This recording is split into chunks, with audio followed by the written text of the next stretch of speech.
పిల్లలు, మీరు క్లాస్ రూమ్‌లో కూర్చున్నప్పుడు, మనం ఎక్కడున్నామని ఎప్పుడైనా ఆలోచించారా? ఆలోచించినప్పుడు మీకు ఆన్సర్ ఏమొస్తది? క్లాస్ రూమ్‌లో కూర్చున్నాం గదా! ఇంకెక్కడ కూర్చుంటాము? ఇంతకన్నా పెద్ద ఏ ఆన్సర్ ఉంటది అనుకుంటారు. కానీ మీరు ఇంకొంచెం లోతుగా ఆలోచించారంటే, మీ క్లాస్ రూమ్ ఎక్కడుందని ఎప్పుడైనా ఆలోచించారా? క్లాస్ రూము మన స్కూల్ లోపలుంది. ఇప్పుడు మీ ఆలోచన చూడండి. క్లాస్ రూమ్ అనేది స్కూల్ లోపల ఉంది. ఆ క్లాస్ రూమ్ లోపల మీరున్నారు అనొచ్చింది. అంతేనా? సో, మీరెక్కడున్నారనే ఆన్సర్ మారిపోయింది ఒక్కసారిగా. సో, ఇంతటితో ఆగిపోద్దా? మీరు నేను క్లాస్ రూమ్‌లో కూర్చున్నాను. క్లాస్ రూమ్ స్కూల్ లోపలుంది. మీ స్కూల్ ఎక్కడుందని ఆలోచించారా ఎప్పుడైనా? స్కూల్ ఎక్కడుందని ఆలోచిస్తే, మన చుట్టుపక్కల ఉండే బిల్డింగ్స్, చెట్లు, చేమలు ఇయన్నీ కనిపిస్తాయి మనకి. అయన్నీ ఎక్కడున్నాయని ఆలోచించామంటే, తలారిసింగ్ అనే ఊరు లోపలుంది. ఇప్పుడు తలారిసింగ్ ఊరు చూడండి. చాలా బిల్డింగ్స్, చాలా ఇళ్ళు, పొలాలు కూడా కనిపిస్తున్నాయి. తలారిసింగ్‌లో ఎంతమందుంటారు? 2800 మందుంటారు. సో, ఆళ్ళందరూ గూడా వాళ్ళ ఇళ్ళలో మీరు స్కూల్లో ఉన్న టైంలో ఉన్నారు. మరి తలారిసింగ్ ఎక్కడుంది? అది పాడేరు అనే మండలం లోపలుంది. ఇప్పుడు పాడేరు మండలం చూడండి ఎలా ఉందో. తలారిసింగ్ అసలు చిన్నగా కనిపిస్తుంది. మరి పాడేరు మండలం ఎక్కడుంది? ఆ చుట్టుపక్కల ఉండే గ్రీనరీ అంటే పాడేరు మండలంలో ఉండే రకరకాల ఊర్లు అన్నీ కలుపుకుంటే ఇలా కనిపిస్తది. మరి ఈ గ్రీనరీ అంతా ఎక్కడుంది? అల్లూరి సీతారామరాజు అనే డిస్ట్రిక్ట్ లోపలుంది. చూడండి. ఈ డిస్ట్రిక్ట్ ఇలా ఉంది. దాని చుట్టుపక్కల డిస్ట్రిక్ట్స్ కూడా కనిపిస్తున్నాయి. విశాఖపట్నం డిస్ట్రిక్ట్ కనిపిస్తుంది. చుట్టుపక్కల డిస్ట్రిక్ట్స్ ఉన్నాయి. మన డిస్ట్రిక్ట్ ఎక్కడుంది అని ఆలోచిస్తే ఆంధ్రప్రదేశ్ లోపలుంది. ఆంధ్రప్రదేశ్ అనేది మన రాష్ట్రం. మన రాష్ట్రం ఇక్కడుంది. పాడేరు అనేది ఈ ఏరియాలో మీ స్కూల్ దగ్గర ఉంది. మరి మన రాష్ట్రం ఎక్కడుంది అని ఆలోచిస్తే ఇండియా లోపలుంది. మరి ఇండియాలో ఎన్ని రాష్ట్రాలుంటాయి? ఎన్ని స్కూల్స్ ఉంటాయి? ఎన్ని మండలాలుంటాయి? మరి ఇండియా ఎక్కడుంది? ఎర్త్ లోపలుంది. సో, మరి ఎర్త్ ఎక్కడుంది? చుట్టుపక్కలంతా డార్క్‌గా కనిపిస్తుంది. ఎర్త్‌లోనే ఒకవైపు వెలుగ్గా కనిపిస్తుంది.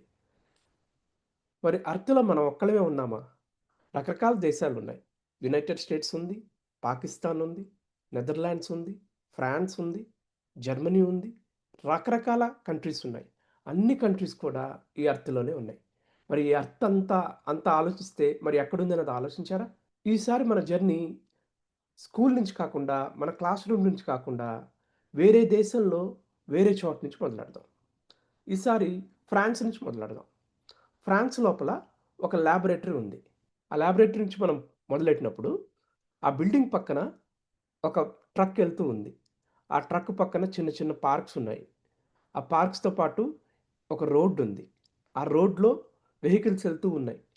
పొలాలు కనిపిస్తున్నాయి. ఆ పొలాలతో పాటు చుట్టుపక్కల ఉండే ఊర్లు ఇప్పుడు మనం ఊరు అనుకున్నాం గదా! అలాగా అక్కడ ఆ ఊరు కనిపిస్తుంది. ఇంకా మనం వెళ్ళేసరికి ఇంక ఇళ్ళు కనపడవు మనకింక. ఇళ్ళు చాలా చిన్నయయిపోతాయి. పొలాలు గూడా చిన్నయయిపోతాయి. గ్రీనరీ గాని, పొలాలు గాని అన్నీ గూడా చిన్న చిన్నగా మారిపోతాయి. చూడండిప్పుడు. వెళ్తూ ఉండండి.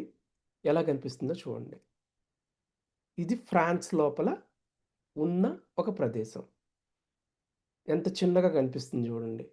మనం అనుకున్నదంతా. ఇప్పుడు ఫ్రాన్స్‌లో నుంచి మనం ముందుకెళ్తూ ఉండే కొద్దీ మన ఎర్త్‌లో ఫ్రాన్స్ ఎక్కడుందనేది కనిపిస్తది. క్లౌడ్స్ మధ్యలో ఉంది. ఆ చిన్న ఫ్రాన్స్ అయిపోయింది. ఇంకా మనం వెళ్తూ ఉన్నామనుకో క్లౌడ్స్ దాటి వెళ్ళామనుకోండి, మన ఎర్త్ అంతా కనిపిస్తది. మొత్తం వెలుతురులాగా, డే లైట్ లాగా కనిపిస్తుంది. ఒక్కసారి మనం ఇంకా జూమ్ ఔట్ అయ్యి, ఫ్రాన్స్‌ని దాటిపోయి, మేఘాలను దాటిపోయి, ఇంకా మనం స్పేస్ లోపలికెళ్ళామంటే, కొంచెం కొంచెంగా చీకటి కనిపిస్తుంది చూడండి. అంటే మన ఎర్త్ మీదే లైట్ కనిపిస్తుంది. చుట్టంతా కూడా బ్లాక్ స్పేస్ కనిపిస్తుంది. ఎందుకలా కనిపిస్తుంది? సన్‌లైట్ అనేది ఎర్త్ మీద ఫార్మ్ అవుతుంది కాబట్టి. అంటే మన చుట్టుపక్కల సన్ ఉన్నాడు. సన్ కన్నా ముందు మనకెవరున్నారు చూసుకుంటా ఎళ్తే? మూన్ కనిపిస్తది. మన పక్కన ఉండే అతి పెద్ద ఆబ్జెక్ట్ మూన్. సో, మనం ఇంకా వెనక్కెళ్తున్నాం అనుకోండి, మూను, ఎర్త్ ఎంత చిన్నగా కనిపిస్తున్నాయి చూడండి. అలా వెళ్ళకపోతే మన చుట్టుపక్కల ఉండే మిగతా పెద్ద పెద్ద గ్రహాలేంటనేది కనపడవు. ఎర్త్, మూను అటు చివరికి మూలకెళ్ళిపోయింది. ఇదిగో ఎక్కడెక్కడో మూలన ఉంది. వస్తే మార్స్ వస్తుంది. మార్స్ చూడండి ఎంత పెద్దగా ఉందో. ఇంకా వెనక్కెళ్తే మనకి సన్ కనిపిస్తదప్పుడు. సన్, ఎర్త్, మార్స్, మూన్ ఇంకా వేరే ప్లానెట్స్ కూడా మనకి కనిపిస్తాయి. ఇక్కడ ఎర్త్ ఉంటే, ఇక్కడ సన్ ఉంటే, మార్స్ ఉంటే, మెర్క్యూరీ, వీనస్ ఇయన్నీ ఇన్నర్ ప్లానెట్స్ అంటారు వీటన్నిటిని. ఇయన్నీ కూడా మనకి సన్ చుట్టుపక్కల ఉండే ప్లానెట్స్. ఇప్పుడు ఔటర్ ప్లానెట్స్ ఎళ్ళాలంటే మనం ఇంకా జూమ్ ఔట్ చేయాలి. ఇంకా వెనక్కెళ్ళాలి మనం. అప్పుడు ఔటర్ ప్లానెట్స్ ఒక్కోటొకటి కనిపిస్తాయి. Saturn, Jupiter, Neptune, Uranus. ఈ ఔటర్ ప్లానెట్స్ అన్నీ మనకు కనిపిస్తాయి. ఇంకా మనం ఔటర్ ప్లానెట్స్ చూసుకుంటా వెళ్ళామంటే, ఇంకా జూమ్ ఔట్ అయ్యే కొద్దీ మనకేం కనిపిస్తాయి అప్పుడు? సోలార్ సిస్టమ్ ఎలా ఉందనేది కనిపిస్తది. సోలార్ సిస్టమ్ చాలా పెద్దదే అనిపిస్తది అప్పుడు మనకి. కానీ మనం జూమ్ ఔట్ అయ్యే కొద్దీ సోలార్ సిస్టమ్ ఎలా కనిపిస్తుందనేది ఒకసారి చూద్దాం మనం. మన చుట్టుపక్కల మనకి దగ్గరలో కనిపించేదేంటి నెక్స్ట్? ఇంకో స్టార్ కనపడాలి. ఇంకో స్టార్ కనపడాలంటే మనం ఎంత దూరం వెళ్ళాలి? ఈసారి వెళ్ళాల్సిన దూరాన్ని ఏమంటారంటే లైట్ ఇయర్స్ అంటారు. లైట్ ఇయర్స్ అంటే ఏంటి? లైట్ అనేది 3,00,000 కిలోమీటర్లు ఒక సెకండ్‌కి ప్రయాణిస్తే, ఒక సంవత్సరం పాటు ఎంత దూరం ప్రయాణిస్తదో దాన్ని లైట్ ఇయర్ అంటారు. ఒక లైట్ ఇయర్ పాటు మన సోలార్ సిస్టమ్ చుట్టుపక్కల చూసినా కూడా నెక్స్ట్ ఇంకొక స్టార్ కనపడదు. అంటే ఎంత దూరం గూడా మీరు ఊహించుకోలేరు. ఇందాకటి దాకా చూసే ఉంటారు మీరు. అక్కడ పైన ఇందాక మీరు రివైండ్ చేసుకొని చూడండి కావాలంటే. అక్కడ లైట్ ఇయర్స్ ముందు లక్షల్లో, కోట్లలో ఉన్నాయి కిలోమీటర్స్. అయినా కూడా సరిపోలేదు ఆ డిస్టెన్స్. దగ్గర దగ్గర 4 లైట్ ఇయర్స్ మనం గాని ట్రావెల్ చేస్తే ఒక 3 స్టార్ సిస్టమ్ ఆల్ఫా సెంటారి అనే స్టార్ సిస్టమ్స్ కనిపిస్తాయి. దానిలో ఆల్ఫా సెంటారి అనే స్టార్ మనకి 4.25 లైట్ ఇయర్స్ దూరంలో కనిపిస్తుంది. మన టెక్నాలజీతో వెళ్ళాలంటే ఇది థౌజండ్స్ ఆఫ్ ఇయర్స్ పడుతుంది ఆ ప్రాక్సిమా సెంటారీకి వెళ్ళాలంటే మనకి. ఇప్పుడు చూడండి. ఇప్పుడు మన దగ్గరలో ఉండే స్టార్‌నే చూసాం. మన సన్ నుంచి ఇంకా జూమ్ ఔట్ చేసుకుంటా వెళ్ళామంటే ప్రాక్సిమా సెంటారీ దగ్గర నుంచి మన చుట్టుపక్కల లోకల్ గ్రూప్ ఆఫ్ స్టార్స్ అన్నీ వస్తాయన్నమాట. ఈ స్టార్స్ అన్నీ కూడా ఇప్పుడు మీకు ఎక్కడుంటాయంటే ఒరాయన్ ఆర్మ్ అని చెప్పి చాలా గ్రూప్ ఆఫ్ స్టార్స్ అన్నీ కలిపి ఉంటాయి. దాన్ని ఒరాయన్ ఆర్మ్ అంటారు. దాని లోపల ఉంటాయి. ఆ ఒరాయన్ ఆర్మ్ ఎక్కడుందని మనం రివైండ్ చేసుకుంటా వెళ్ళామంటే ఇంకా 14 దగ్గర నుంచి వెళ్తూ ఉన్నామంటే వెళ్తూ ఉంది. 35, 45, 70, 90, 100 లైట్ ఇయర్స్, 125 లైట్ ఇయర్స్. అంటే చాలా ఆర్మ్స్ వస్తాయి. ఒరాయన్ ఆర్మ్ ఒక్కటే కాదు. చాలా ఆర్మ్స్ ఆఫ్ స్టార్స్ వస్తాయి. ఇప్పుడు ఎన్ని లైట్ ఇయర్స్ ట్రావెల్ చేయాలంటే మనం దగ్గర దగ్గర 41,000 లైట్ ఇయర్స్ మనం గాని ట్రావెల్ చేసామంటే దీన్నేమంటారంటే మిల్కీ వే గ్యాలాక్సీ అంటారు. ఇది గ్యాలాక్సీ లోపల ఈ గ్యాలాక్సీ లోపల 100-400 బిలియన్ స్టార్స్ ఉన్నాయి. అంటే 40,000,000,000 స్టార్స్ ఉన్నాయి. మన మిల్కీ వే చుట్టుపక్కల చిన్న చిన్న శాటిలైట్ గ్యాలాక్సీస్ ఉన్నాయి. ఇప్పుడు స్టార్ చుట్టూ ఎలా అయితే ప్లానెట్స్ తిరుగుతున్నాయో, మన గ్యాలాక్సీ చుట్టూ చిన్న చిన్న గ్యాలాక్సీస్ స్టార్స్ కాదు అయన్నీ. గ్యాలాక్సీస్ అన్నీ తిరుగుతూ ఉంటాయి. మనకి దగ్గరలో ఇలా చాలా శాటిలైట్ గ్యాలాక్సీస్ మన మిల్కీ వే గ్యాలాక్సీ చుట్టూ ఉంటాయి. శాటిలైట్ గ్యాలాక్సీ ఏంటి అంటారంటే మెజెలనిక్ క్లౌడ్ అంటారు దాన్ని. ఆ మెజెలనిక్ క్లౌడ్ అనే దానిలో చాలా స్టార్స్ ఉంటాయి. కానీ మనకుండే స్టార్స్ కన్నా చాలా తక్కువది. 30 బిలియన్ స్టార్స్ మాత్రమే ఉంటాయి దాని లోపల. ఇంకా మనం వెళ్ళాలంటే జూమ్ ఔట్ చేసుకుంటూ వెళ్ళామంటే మనకి దగ్గరలో ఉండే అతి పెద్ద గ్యాలాక్సీ ఒకటి వస్తది. దాన్ని ఏమంటారంటే ఆండ్రోమెడా గ్యాలాక్సీ అంటారు. ఇది బిగ్గెస్ట్ స్టార్, బిగ్గెస్ట్ గ్యాలాక్సీ మనకి దగ్గరలో ఉన్నది. ఇది 2.5 మిలియన్ లైట్ ఇయర్స్ దూరంలో ఉంది. మనకి 5 బిలియన్ ఇయర్స్‌లో Andromeda Galaxy and Milky way Galaxy ఒకదానితో ఒకటి మర్జ్ అయిపోతాయి. అది 5 బిలియన్ ఇయర్స్ ఉంది. ఇప్పుడల్లా కాదు. సో, మనకి మిల్కీ వే గ్యాలాక్సీ కనిపించింది. ఆండ్రోమెడా గ్యాలాక్సీ కనిపించింది. ఇంకా మనం జూమ్ ఔట్ అయ్యే కొద్దీ మనలో ఉండే లోకల్ గ్రూప్ ఆఫ్ గ్యాలక్సీస్ కనిపిస్తాయి. లోకల్ గ్రూప్ ఆఫ్ గ్యాలక్సీస్ వీటితో పాటు ఉండే గ్యాలక్సీస్ అన్నీ కూడా వర్గో సూపర్ క్లస్టర్ అని చెప్పి ఒక క్లస్టర్ లోపల ఇవన్నీ ఉంటాయన్నమాట.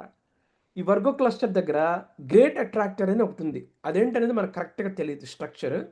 ఈ గ్యాలక్సీస్ అన్నీ దాని లోపలికి వెళ్తున్నాయి. ఈ Virgo super cluster, great attractor ఇవన్నీ కూడా లానియాకియా సూపర్ క్లస్టర్ అనే ఒక క్లస్టర్ లోపల ఉన్నాయి. ఇప్పుడు చూడండి, ఇక్కడ కనిపించే ప్రతి డాట్ స్టార్ కాదు, గ్యాలక్సీ. ఈ గ్యాలక్సీస్ అన్నీ కూడా ఒక సమూహంలాగా, ఒక గ్రూప్ లాగా ఫామ్ అయినప్పుడు వచ్చే ఒక సూపర్ క్లస్టరే లేనియాకియా సూపర్ క్లస్టర్. దీని లోపల ఎన్నో ఎన్నో స్టార్స్ ఉన్నాయి. ఇంకా మనం జూమ్ అవుట్ అయ్యే కొద్దీ ఈ లేనియాకియా క్లస్టర్ కూడా చిన్నదిగా అయిపోద్ది. ఒక గ్యాలక్సీలో 1,00,00,000,000 స్టార్స్ ఉంటే ఇలాంటి గ్యాలక్సీస్ ఎన్నుంటాయి అనేది ఒకసారి ఆలోచించండి మీరు. ఈ లీనియర్ క్లస్టర్ అనేది మనకు ఉండే అబ్జర్వబుల్ యూనివర్స్‌లో ఒక చిన్న పార్ట్ అంతే. ఇప్పుడు నుంచి జూమ్ ఔట్ అయ్యామంటే ఇలాంటి గ్యాలక్సీస్ అన్నీ ఇలాంటి సూపర్ క్లస్టర్స్ అన్నీ కూడా కాస్మిక్ వెబ్ అనే ఒక పెద్ద స్ట్రక్చర్ లోపల ఒక్కోటి ఉంటాయి. సో, ఆ కాస్మిక్ వెబ్ స్ట్రక్చర్ అనేది మన అబ్జర్వబుల్ యూనివర్స్ లాగా మారిపోతుంది. అది ఎంత పెద్దదంటే మీరొకసారి ఆ పై నంబర్ ఒకసారి చూడండి. ఎంతగా పెరుగుతుందనేది. మిలియన్స్‌లో నుంచి బిలియన్స్ లోపలికెళ్ళిపోతుందది. ఇప్పుడు billion light years, billion light years గురించి మాట్లాడుతున్నాం మనం. అంత దూరం మనకి ఈ గ్యాలక్సీస్ అన్నీ కూడా స్ప్రెడ్ అయిపోయి ఉన్నాయి. ఈ కాస్మిక్ వెబ్ అనేది అంత దూరం కనిపిస్తుంది. అండ్ మ్యాజికల్ థింగ్ ఏంటంటే ఇది మన అబ్జర్వబుల్ యూనివర్స్ మాత్రమే. ఇది ఇంకా ఎంత స్ప్రెడ్ అయిందనేది మనకు తెలీదు. మనకుండే టెక్నాలజీతో మనం ఇప్పటివరకు 93 బిలియన్ లైట్ ఇయర్స్ డయామీటర్‌లో మనం అబ్జర్వబుల్ యూనివర్స్‌ని చూడగలిగామనమాట. మనకు తెలిసినంత వరకు, మనం చూసే అబ్జర్వబుల్ యూనివర్స్‌లో మనకు తెలిసినంత వరకు 200 బిలియన్ గ్యాలాక్సీస్ ఉన్నాయి. ఈచ్ గ్యాలాక్సీలో అప్ టు 200,000,000 టు 1,000,000,000,000 స్టార్స్ ఉన్నాయి. ఇన్ టర్మ్స్ ఆఫ్ లాక్స్, క్రోర్స్‌లో ఆలోచిస్తే 20,000 క్రోర్స్ ఆఫ్ గ్యాలాక్సీస్ ఉంటే, ఈచ్ గ్యాలాక్సీలో 40,000 టు 1,00,000 క్రోర్స్ ఆఫ్ గ్యాలాక్సీస్ ఉన్నాయి. అంత పెద్దది మన యూనివర్స్. అంత పెద్ద అబ్జర్వబుల్ యూనివర్స్‌లో జూమ్ ఔట్ చేసిన దగ్గర నుంచి భూమి మీద పడుకున్న ఒక అమ్మాయి దగ్గరికి రావాలంటే ఎలా ఉంటదో ఒక్కసారి చూడండి.